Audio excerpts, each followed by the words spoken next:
today, being that it's almost Christmas, it's, what is it, the 22nd, 23rd, something like that. I thought I'd take you on a little tour of our community clubhouse. We live in a 55 plus community, and we've lived here for 5 years, 55 plus for 5 years. Is that sign language? I don't know. I just made that up. But anyhow, I want to show you the beautiful decorating job that the neighbors did on the clubhouse. It's all voluntary. So let's go. And I'll kind of talk you through it. I'll hold your hand. I'll talk you through it. We live in a beautiful, beautiful 55 plus community in Henderson, Nevada. We're in Nevada, where, by the way, the temperature is like 70 degrees and mild. Yeah. Okay. I know you're ass deep in snow somewhere. You don't need to hear this, but we get relentless heat normally, 120 degrees, like for months and months and months. So, this time of the year, it's very nice being here. I have to admit.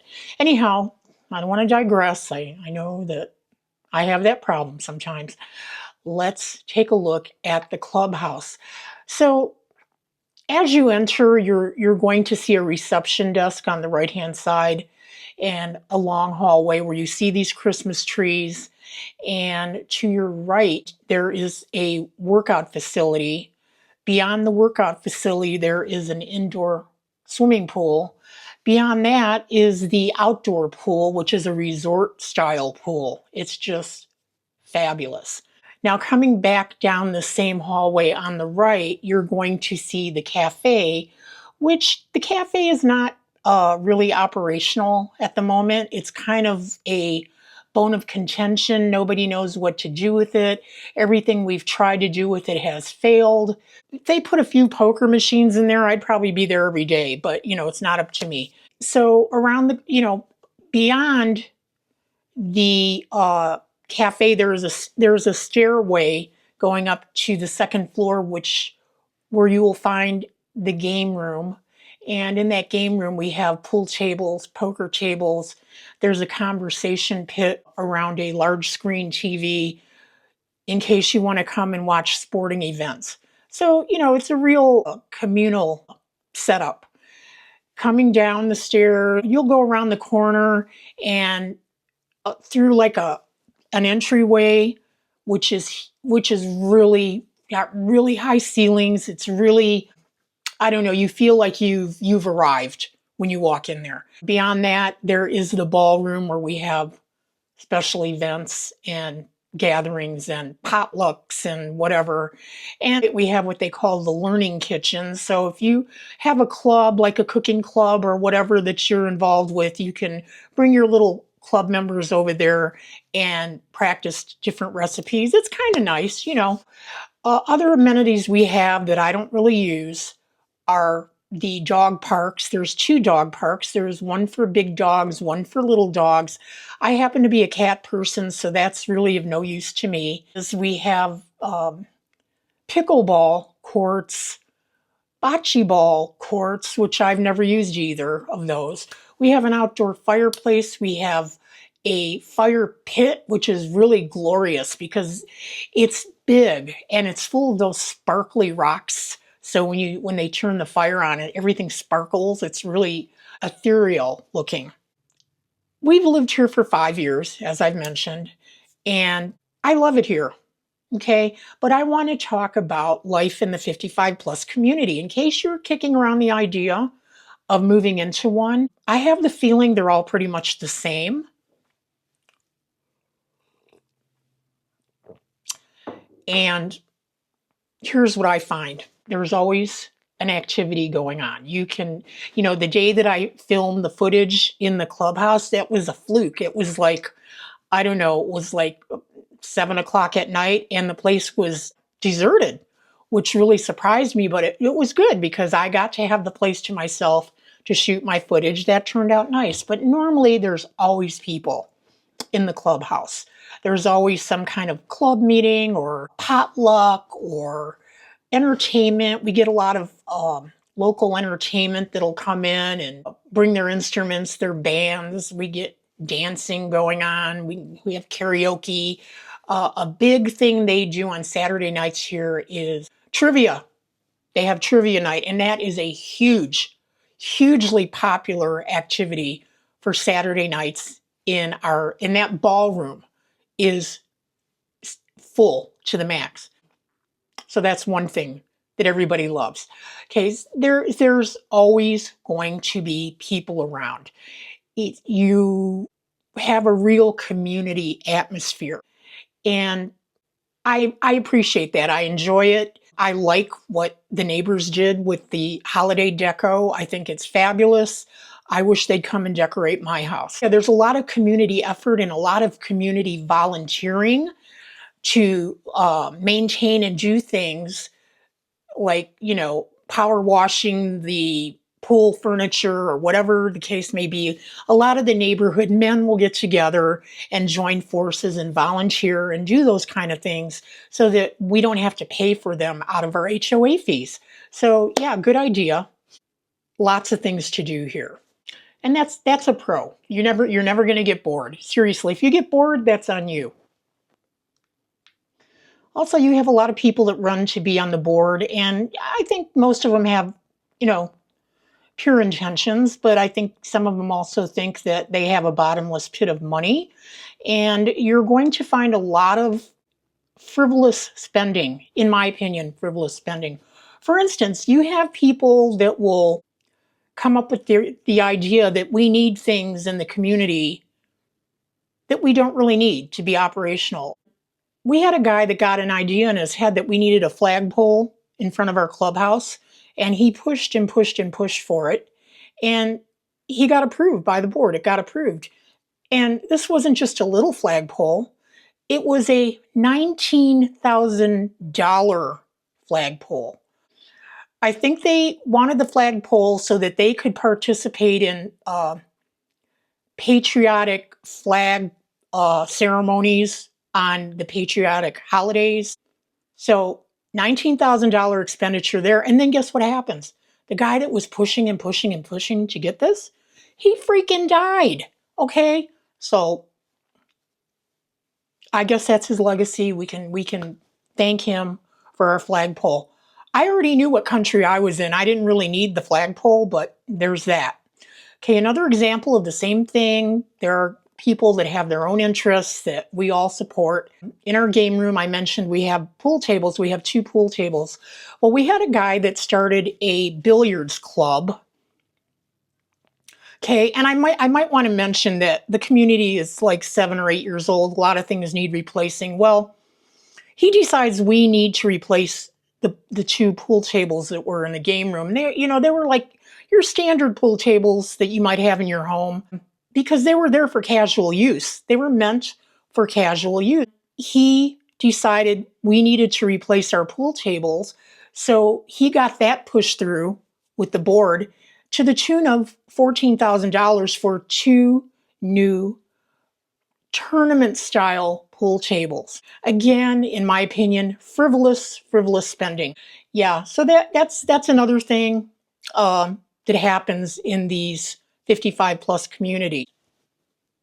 So let's talk a little bit about fees. This is one thing you really want to know about and be aware of going in. Usually when they're building the houses in the 55 plus community, it's the builder that's running the community. So they keep the HOA fees nice and low. So you get an idea in your head that it's affordable. When we moved in here, it was 2020 and our monthly fee was $120 a month. And we thought, wow, for all the amenities, that's really great. And the agent said, well, the fees could go up, but you've got over 1,000 homes being built here that are all going to be sharing in the expenses. Okay, well, yeah, okay. They really know how to entice you in. See, that's what they do. So 5 years later, our HOA fee is $205 a month starting in January. We don't get any more for our money. We are a sub community in a master planned community. So we have to pay our community HOA fees and the master HOA fees. That's two HOA fees.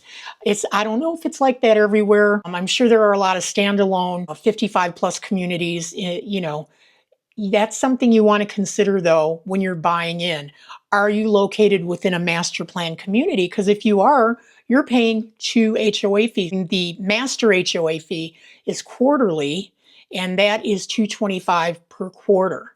So when you think about that, between your HOA fee and the master HOA fee, that's a chunk of change you're spending just to maintain what's already there. And we're like 7 or 8 years old, and things are starting now to break down and need to be replaced. We just did a big pool renovation project over the summer.